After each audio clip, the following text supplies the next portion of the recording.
আসসালামু আলাইকুম ভিউয়ার্স, আশা করি সকলেই ভালো আছেন। তো নতুন আরেকটা ভিডিওতে আপনাদের সবাইকে আবারও স্বাগতম জানাচ্ছি। তো আজকে আমরা ভিডিও করব ডেসমস যে গ্রাফিং ক্যালকুলেটরটা আছে, তো ওইটার উপরে আজকে আমরা ভিডিও করব। গত ভিডিওটা আমি করেছিলাম, বাট ওটাতে আর কি অত ডিটেলসভাবে আর কি দেখানো হয় বা অনেক কিছু আর কি মিসিং ছিল। যাই হোক, ওইটা আমি ডিলিট করে এখন নতুনভাবে এটা করতেছি, ঠিক আছে। তো ওই ভিডিওতে থেকে আমরা আজকে মোটামুটি ভিডিওটা করতেছি। তো এখন আমরা দেখব যে গ্রাফিং ক্যালকুলেটরটা কিভাবে ব্যবহার করে বা কিভাবে ইউজ করে। এটা আমরা দুইটা পদ্ধতি দেখব একসাথে, ঠিক আছে। তো ওইটার জন্য আমরা সর্বপ্রথম যে কোনো ক্রোম ব্রাউজারে যাব, ঠিক আছে। এক হলো আমরা ক্রোম ব্রাউজার থেকে করতে পারবো, আর একটা হলো আমরা ডাইরেক্ট কম্পিউটারে থাকা যে ক্যালকুলেটর আছে ওটা করতে পারবো। তো চলুন দেখি, আমরা আগে ক্রোম ব্রাউজার থেকে দেখি। হ্যাঁ, তো ক্রোম ব্রাউজার থেকে আপনারা যে কোনো একটা জিমেইলে আসলেন, সরি। তো জিমেলে আসার পরে এখান থেকে আপনারা লিখবেন ডেসমস লিখবে, ঠিক আছে। ডেসমস। আচ্ছা, এই যে আমরা ডেসমসে আসলাম, ঠিক আছে। এখান থেকে আপনারা কিন্তু এই কয়েকটা ফর্মুলাতে আপনারা করতে পারবেন, ঠিক আছে। আপনি এখানে সায়েন্টিফিক মোডে আনতে পারবেন, তারপরে ফোর ক্যালকুলেশনে আনতে পারবেন, মানে কি নর্মাল যোগ বিয়োগ গুণ ভাগ, তারপরে ম্যাট্রিক্স করতে পারবেন, জিওমেট্রি করতে পারবেন, এবং 3D অ্যানিমেশনের এইগুলো করতে পারবেন। অ্যানিমেশন বলতেছি, 3D যে গ্রাফগুলো হয় সেগুলো করতে পারবেন, ঠিক আছে। তো আমি এখান থেকে গ্রাফিং ক্যালকুলেটরটা দেখাচ্ছি, ঠিক আছে।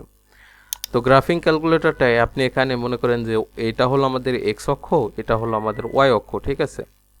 এটা আমাদের এক্সের পজিটিভ প্রান্ত, এটা নেগেটিভ প্রান্ত, সবাই জানি। উপরেটা ওয়াই পজিটিভ প্রান্ত, এটা নেগেটিভ প্রান্ত। তো এখান থেকে আমরা যদি ধরেন কোনো একটা ইকুয়েশন দিই, ঠিক আছে, ওয়াই সমান সমান আমি এক্সের ইকুয়েশন দিই, ঠিক আছে। দেখেন এটা আমার ডাইরেক্ট স্ট্রেট লাইন চলে যাচ্ছে, ঠিক আছে। এটা আমরা নর্মাল সবাই জানি। তো ওয়াই সমান সমান যদি আমরা এক্স স্কোয়ারের গ্রাফটা দিই, তো এখান থেকে যদি আমরা কিবোর্ড থেকে 2 দিই, দেখেন এটা কিন্তু এক্স স্কোয়ার হবে না, ঠিক আছে। 2 হয়ে যাচ্ছে। তো এটার জন্য আমরা কি করতে পারি, এখান থেকে জাস্ট আমরা 2 করতে পারি, ঠিক আছে। তাহলে এটা কি আমরা এক্স স্কোয়ারের গ্রাফ হলো, ঠিক আছে। তো এখান থেকে আমরা আর কি একটু কঠিন ইকুয়েশনের দিকে যদি যাই, তাহলে x⁵ দিই, x⁵ plus 7x plus 8y plus 7, এরকম ধরনের যদি আমরা ইকুয়েশনও করি, দেখেন আমাকে কিন্তু এই ডেসমস থেকে দেখাচ্ছে যে আমাদের গ্রাফটা ঠিক কেমন হতে পারে, ঠিক আছে। তারপরে আমরা এখান থেকে বের হয়ে দেখেন, আমি যদি সায়েন্টিফিক এই নর্মাল ক্যালকুলেশনে যাই এখান থেকে, ঠিক আছে। এটা হলো আমার কি নর্মাল ম্যাথ টুলসে। হ্যাঁ, তাহলে আমি এখান থেকে কত আপনার আচ্ছা এখানে ক্লিয়ার করব। আমি যদি এখানে কস সাইন 0 মান দিই, সাইন 0 মান কত আমার 0, এটা আমরা আসছে, এটা আমরা জানি। তারপর আমরা জানি কি সাইন 30 ডিগ্রির মান কত, আমরা জানি হাফ, তাহলে দেখেন হাফ আসছে, ঠিক আছে।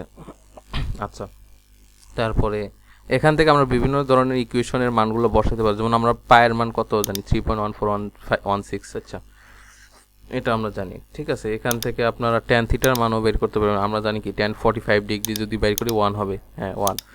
তারপরে আপনারা যদি এখানে cos 30 ডিগ্রির মান দেন, তাহলে cos 30 ডিগ্রির মান হবে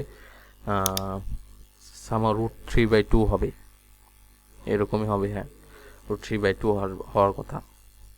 আচ্ছা, এখান থেকে আমরা মডিউলাসের কাজ করতে পারি। আমরা যদি মডিউলাসের ভিতরে, আমরা জানি কি মডিউলাসের সুবিধা কি, মডিউলাসের ভিতরে যদি পজিটিভ মান থাকে সেটা পজিটিভই হবে, আমরা জানি।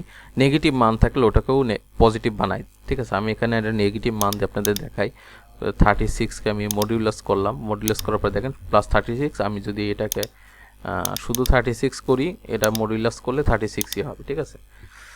আচ্ছা, যাই হোক, এটা হলো মোটামুটি দেখলেন সায়েন্টিফিক মোডের কাজ, ঠিক আছে। এবার আমরা ফোর ক্যালকুলেশনে আসি, ঠিক আছে। এখানে শুধুমাত্র যোগ বিয়োগ গুণ ভাগ করা যাবে, ঠিক আছে। তো এখানে আমি আর কি করব, এখানে আর কি নর্মাল কাজ যেগুলো সেগুলো আছে, নর্মাল ক্যালকুলেশনের মান এখানে আছে।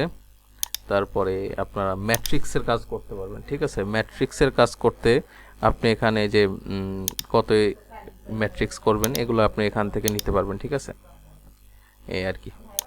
তারপরে এখান থেকে আপনারা জিওমেট্রি ফর্মুলাটা ইউজ করতে পারবেন। জিওমেট্রিতে এখানে বিভিন্ন ধরনের ফর্মুলা আছে, এখানে আপনারা দেখবেন, ঠিক আছে। তো এখান থেকে আমরা দেখলাম যে কম্পিউটারের অনলাইন মোডে, ঠিক আছে, আমরা সার্চ করে এই ডেসমসটা আমরা সার্চ করে এখান থেকে আমরা গ্রাফিং ক্যালকুলেটরগুলো ইউজ করলাম।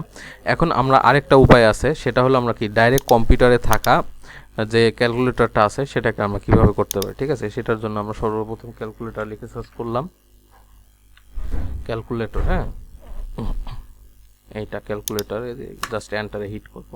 আচ্ছা দেখেন, এখান থেকে আমরা যদি ওই গ্রাফিং ক্যালকুলেটর মোডটাই আবার আনতে চাই, সেক্ষেত্রে আমরা এখান থেকে জাস্ট গ্রাফিং মোডে নিয়ে নিব। ঠিক আছে, গ্রাফিং মোডে নিয়ে আমরা ওই একই কাজ করতে পারবো। ঠিক আছে, ওয়াই সমান সমান এক্স, হ্যাঁ ওই যে এই ইয়েতে করছিলাম আমরা, দাঁড়ান এখান থেকে এক্স এর ভ্যালুগুলো কোথা থেকে আসে, ওয়াই সমান সমান এক্স, এখান থেকে স্কোয়ার যদি করি,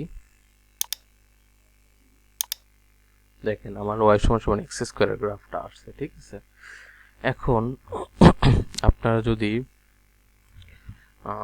আমি একটু দেখি তো যে ওয়াই ইকুয়াল টু ওয়াই সমান সমান, এখানে নিউ ইকুয়েশন দিই, ওয়াই সমান সমান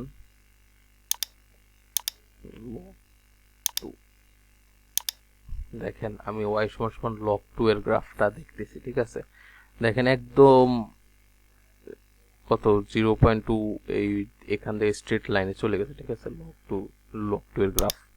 ঠিক আছে, এখান থেকে আপনারা আরো ধরনের গ্রাফ আছে যেগুলো আপনারা বের করতে পারবেন। ঠিক আছে, তো এখান থেকে আপনারা গ্রাফিং মোড দেখতে পারেন, এগুলো আপনারা এর আগে ভিডিও করা হয়েছে।